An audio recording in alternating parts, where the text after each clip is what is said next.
Hello everybody, and welcome to the Tuesday edition of Video Clips. And just a couple of reminders. Conferences this week. Most of you are not going to be able to join us, unfortunately, but we are planning to videotape the whole thing, even most of the breakout sessions. So you can order conference videos or access to the conference video platform by emailing me at pampopper@msn.com. Wanted to report to you the breast cancer challenge that we did, breast cancer awareness program that ended last week was phenomenal. We had thousands of women sign the pledge and take a step in the right direction of better health and actual breast cancer prevention, which doesn't happen, as I've said so many times, with pink M&Ms and pink chicken buckets and all that sort of thing. So we're really happy with the outcome, and we may even do some additional campaigns like that at some point in time in the future for other diseases which are equally misunderstood in terms of what you really do to prevent them. So stay tuned for more developments on that. And then there's only a week left to take advantage of our existing special offers. Prices go up on November 15th. So if you're planning to buy a package of new courses, including our new vaccine course, cardiovascular disease, chronic fatigue, fibromyalgia, Cancer 201, evaluation of alternative treatments, kidney disease, Parkinson's, ALS, food allergies, and contraception options for women. Those are the new courses for 2020. If you want to do something with a package of those, or you're interested in careers with us to teach this kind of thing, pampopper@msn.com. Okay, so a couple of questions from viewers that I'll mention here that I think are interesting to everybody. And for whatever reason, the way that feedback works is I'll get a whole lot of emails for some reason that are based on the same idea. And I think, well, a lot of people must be wondering about this. So one of those things is I got a bunch of emails in the last couple of weeks about people who sell products. We sell products, and people say, well, this doctor sells products and I don't want to listen to him. This doctor over here, he doesn't sell anything, so he must be better.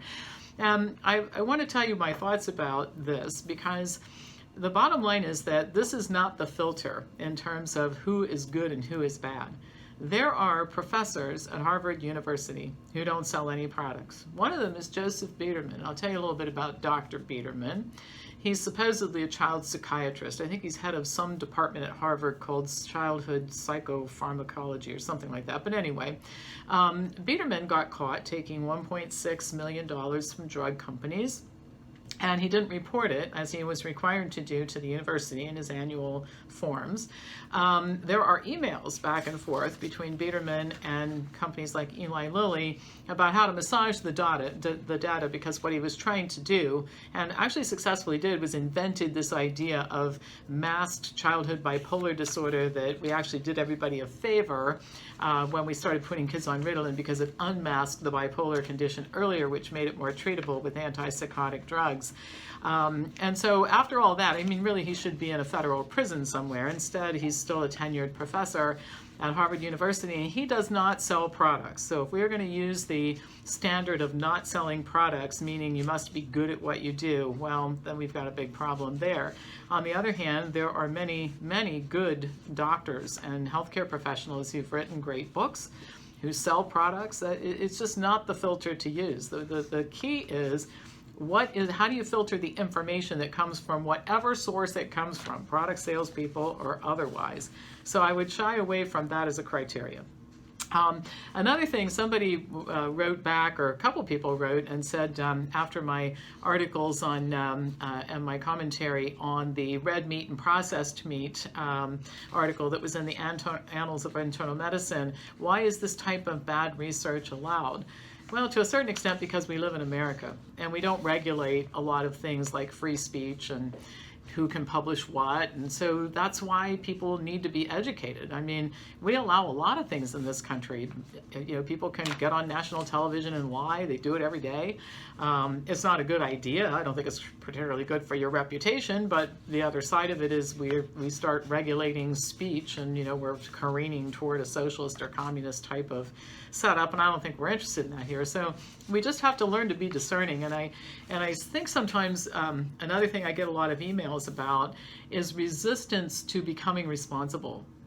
And so, and here's how it plays out in emails and that sort of thing, is people saying, I don't understand health, and I'm confused by all these conflicting things, and well, then you have to learn how to sort it out. Yeah, but that would take time and money. Well, it takes time and money to learn new things. I mean, I could sit here all day long and say I don't know how to speak Japanese, and I don't understand why I have to pay tuition to go learn it someplace. Well, because I'm probably not going to do very well sitting here at my desk and teaching it to myself, because I really don't know. I'm not a specialist in languages. So I think the bottom line is that we're not going to be able to keep bad research from being published, and we're not going to be able to keep people from writing bad articles that get put in mainstream publications. And I'm as frustrated about it as you are.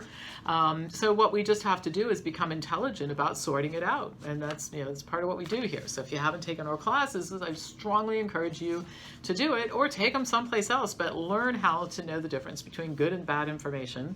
And again, it doesn't have anything to do with who sells and who does not sell products.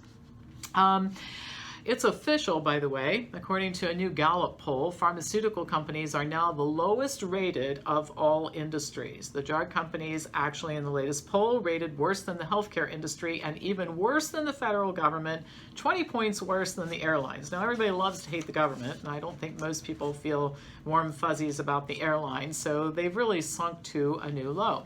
The pollsters note that only a few industries have historically been rated as terribly as the drug companies currently are: the federal government, oil and gas, real estate, and the automobile industries.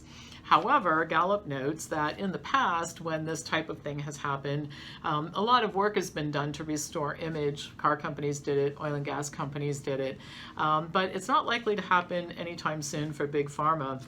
One reason Gallup points out, which is the opioid crisis, and the other that I'll point out, which is that they're convicted criminals.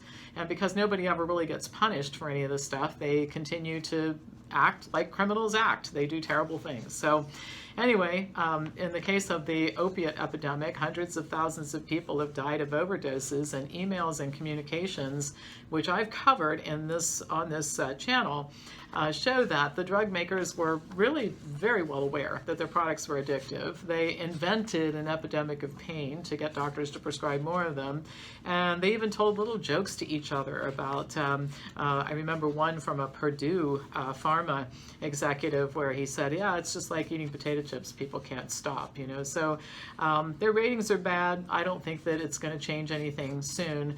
I would like to see people go to prison. I'd like to see Joseph Biederman, the guy I talked about earlier. I think he's a good candidate for a prison sentence, and I think a lot of the execs at drug companies are.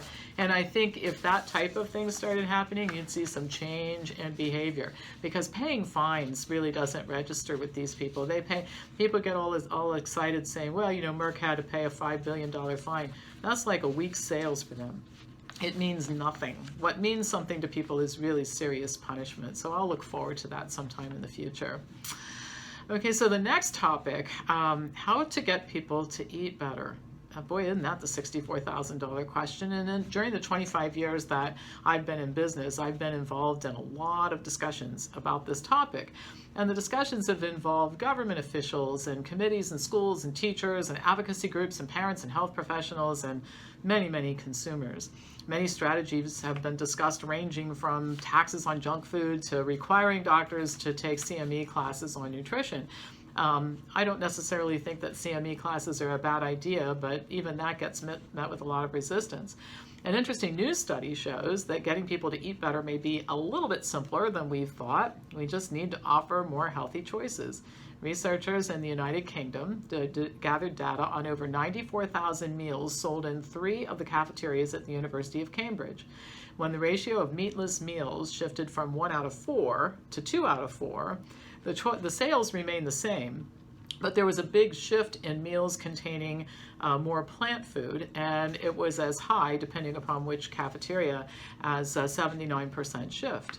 What was particularly interesting in terms of the study outcomes is the biggest increase in plant foods was in those who were eating the least amount of vegetarian food at the beginning of the study. The researchers were able to quantify this because most of these cafeterias now use cards and that sort of thing, where they can actually gather data on what people pick up when they go in to eat. So in other words, the people who might be considered by some to be the hardest to convince actually converted to healthier eating and benefited the most just by making better choices available. Also, it was interesting that purchasing more vegetarian food earlier in the day didn't result in less of it being purchased later on in the day. So it seemed to be that with more healthy food available, people just chose more of it and they chose it more often. The authors cite research showing that just changing the environment can have a powerful effect on choices and nudge people toward more positive behavior. And they wrote, these results provide robust evidence to support the potential for simple changes to catering practices to make an important contribution to achieving more sustainable diets at the population level. Many changes are going to be needed to shift Americans from what's largely, and people in other westernized countries, it's not just here, but to shift people from what's largely an unhealthy eating pattern to one that is health promoting. But it's often said, well, I think first of all, we tend to overlook the simpler things, and I don't think we should do that. And when I hear people who are really, with a lot of passion and a lot of good intention saying, oh, you know, Meatless Monday is just not enough, and that sort of thing, I think they overlook the idea that if you can just get somebody to take a step in the right direction, they usually will take more of them. It's just getting them to shift direction and go in a different direction that is the hardest thing to do. And sometimes it's just that little bit of a nudge, like the researchers say, to get somebody going in a different direction. And a combination of simple and small steps in that new and right direction can, over time, add up to a lot. So anyway, I think that this study is encouraging, and along that line, there just is a lot more healthy food available. In fact, I was standing in line at the bank today, and I'll just share this with you, it goes to my point, and they had some flyers for different things on this table. I guess it was to keep us busy if we ran out of stuff to read on our phone while we're standing in line. And one of these things was a menu from a pizza place that is known for unhealthy food. And I picked it up and looked at it, and I was amazed at how many things on that menu I could eat. They had vegetarian pizza, and it wasn't just cheese. Everything, they think it's vegetarian when it's cheese filled, but really healthy vegetarian pizza options and salads that looked good and that sort of thing. So even the bad restaurants are starting to feature good food. So those of us who are both healthy eaters and looking for it to be easier, and also wanting more people to convert because we care about other people, I think things are heading in the right direction. All right, as usual, if you're not a subscriber, hit the subscribe button and click on the little bell so you get notified when new videos are posted every week, and pass this on to anybody who you think would enjoy watching it. I will be back to you on Thursday with more news.